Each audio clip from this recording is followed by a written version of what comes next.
यार ये तो बड़ा अजीब सा नाम है भाई, क्या आपका ये सही नाम है? और ये इनका नाम जो है, और इन्होंने एक अपनी पहचान बताते हुए एक बहुत अच्छा कमेंट, मतलब इनके हिसाब से अच्छा होगा, इन्होंने गाली लिखी है। और इन्होंने एक बहुत ही गंदी गाली लिखी है, इससे इनका परिचय होता है। तो जिसके पास जो होता है बेटा वही देता है। तुमने यही सीखा होगा, तुम्हारी यही अब मैं क्या कहूँ, खैर तुम्हारे बड़ों ने तो तुम्हें कभी ये नहीं सिखाया होगा। तुम्हारे बड़ों ने, तुम्हारे माँ बाप ने तो यकीनन तुम्हें बहुत अच्छी शिक्षा दी होगी, बहुत बढ़िया तरह से पाला होगा। अपने माता पिता के पालन पोषण को क्यों कलंकित करते हो बेटा? सोचना ज़रा, है ना। मिटा दो इस कमेंट को तो अच्छा है, वरना हमारा कुछ नहीं जाएगा। ये जितने लोग इस वक्त देख रहे हैं और बाद में देखेंगे ना इस वीडियो को तुम्हें देखकर तुम्हारी तारीफ़ें किया करेंगे कि कितना अच्छा होशियार स्मार्ट बच्चा है जिसने लाइव सेशन में आकर बहुत गंदी गाली लिखी। कम से कम नाम तो बदल लेते यार तुम। एक बहुत बढ़िया, बहुत बढ़िया भाई। हाँ क्या तुमने तालीम पाई है, क्या शिक्षा पाई है, वाह। अच्छा चलो आगे चलते हैं। माफ़ कीजिएगा सर, किंतु ऐसे लोगों को सबक सिखाना ज़रूरी होता है, इग्नोर करना सबसे बड़ी गलती है। यार सूर्यांश जी, मैं क्या इनको सबक सिखाऊं? देखो मैं इन पर क्यों अपना वक्त ज़ाया करूं? अगर मैं उनको जवाब देने लगूंगा या उन्हीं के अंदाज में बोलने लगूंगा तो वो तो मैं करूंगा नहीं भाई। उसने गाली लिखी है बहुत गंदी सी, तो मैं गाली का जवाब गाली से तो नहीं दूंगा। और फिर वो बच्चा है, जहाँ तक मैं समझता हूँ समझदार इंसान होता तो कभी गाली नहीं देता लाइव स्ट्रीमिंग में आके, और वो शायद चला भी गया गाली दे दवा कर।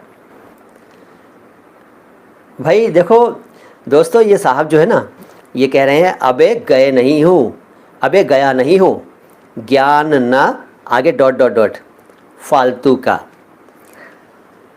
बेटा थोड़ा सा सोचना कभी अकेले में, जब फुर्सत में बैठो या लेटो, सोचना तुम जो ये कर रहे हो, लाइव स्ट्रीमिंग में आकर गालियाँ दे रहे हो हैं, और हम तुम्हें ना ब्लॉक कर रहे हैं ना रिपोर्ट कर रहे हैं, और बाकी लोग भी हमें हमें कह रहे हैं कि भाई इन क्यों आप चुप बैठे, एक्शन क्यों नहीं लेते, है ना। वैसे बहुत आसान है तुम्हें बेटा, ये साइबर क्राइम है, और तुम ये मत समझो कि तुम कहीं भी छुपे बैठे हो या तुमने कहीं भी कोई भी ये फ़र्ज़ी आईडी बना रखा है, तो तुम ये मत समझना कि तुम छुप सकते हो। ये साइबर क्राइम है, साइबर सेल में इसकी रिपोर्ट हो जाएगी तो आपको मुश्किल होगी, लेकिन हम वो सब नहीं करेंगे, क्योंकि हमारा काम किसी को परेशान करना नहीं है। हम उस दिन का इंतज़ार करेंगे जब आप अपनी गलती को खुद महसूस करेंगे और कबूल करेंगे कि आपसे गलती हुई थी। बेटा तुम नौजवान हो, तुम युवा हो, तुम्हारे पास बहुत शक्ति है, बल है, ज्ञान है, बुद्धि है, बहुत कुछ है तुम्हारे पास। तुम इसका सदुपयोग करो, दुरुपयोग मत करो, ताकि तुम्हारे माता पिता तुम पर फ़ख्र करें, गर्व करें।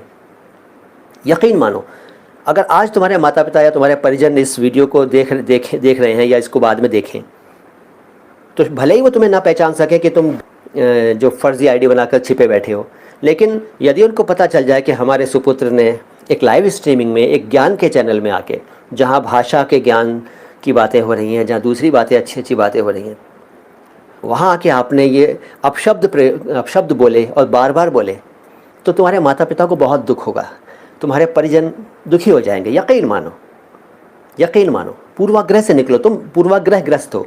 मुझे पता नहीं तुम्हें क्या पूर्वाग्रह है, तुम्हें क्या हो सकता है, तुम मेरे नाम से परेशान हो सकता है किसी और बात से परेशान हो, लेकिन एक बात याद रखना बेटा, एक गर्व वाली कास्ट के सदस्य हैं आप, एक ऐसी ताकतवर कास्ट के, एक ऐसी जोशीली, एक ऐसे मान सम्मान वाली कास्ट को बिलोंग करते हैं आप, जो मशहूर है अपनी शान के लिए। क्यों यार अपनी कास्ट को बदनाम करते हो? सोचना है बेटा, ठीक है जी।